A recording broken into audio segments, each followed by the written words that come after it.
Give me a hand with this shutter, Daoud, I asked, and not for the first time that night. Daoud raised his finger as he continued his phone conversation. You're kidding? From Hollywood? What time? He checked his watch. Cool, I'll be there. At last, I sighed as he put the phone away. It was creeping toward midnight, and we should have locked up the deli an hour ago. I tugged at the unyielding roll-down security shutter. Daoud flexed his biceps. You need some real muscle behind this. He grabbed the other handle. On 3. I tightened my grip. 1, 3. The slatted steel grill rattled down thunderously and slammed on the sidewalk. Daoud snapped on the padlock. Yalla, cuz. I've got places to be. Cuz? Daoud acted like he was one of the family, but he was just a guy my brother had brought home when they'd met in 5th grade, a decade ago. I'd never understood why Mo had liked him so much. Maybe it was because there weren't many other Iraqi kids at school. Since then, Daoud had hardly been out of my life, but he was still no cuz. Another party? I asked. Not all of us want to spend our lives grilling kebabs. Nothing haram about it. People gotta eat, I replied. So who's in town? Spielberg? The head honcho from Disney? He grinned. A big-shot casting agent out of L.A. She'll be attending the Hamilton after-party. That's where I've got to be in exactly 1 hour. We set to pulling the second shutter down. Wouldn't it be easier if you actually learned acting? I asked. And I don't know, appeared in something? Daoud scowled. In case you've forgotten, I was in Homeland. Twice. Yeah, and spent it with your face covered by a keffiyeh. What was the part again? Terrorist henchman? Head terrorist henchman.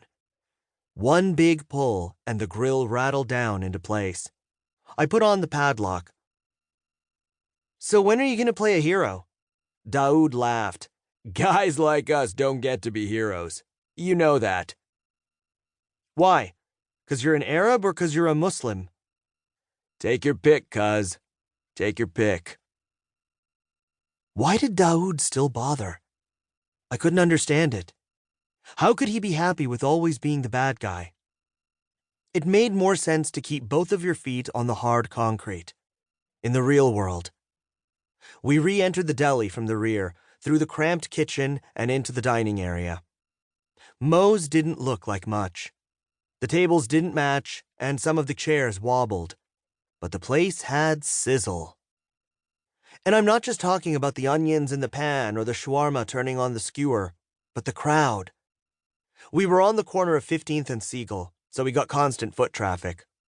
We specialized in Arab and Mediterranean, basically the best food in the world.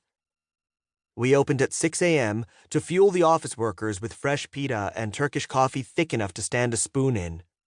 Mid-morning brought the locals, who came for a chat and to break out the backgammon, or to just sit by the windows with a pot of mint tea and watch the rest of the world rush by. I took the late shift.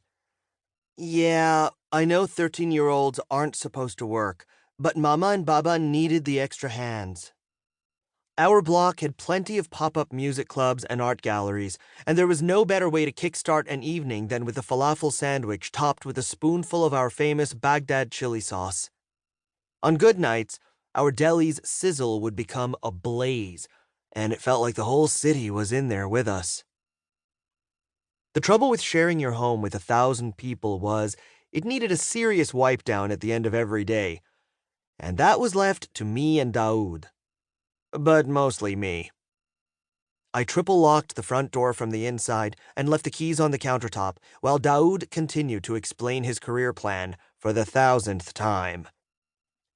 It's not about talent. Just look at the people who get all the parts. It's about getting spotted. And you get spotted at parties. The right parties. If you say so. Look at his face, sick. Just look at it. I dipped the mop into the bucket for a soak. I know what you look like, Daoud. Look. Really look.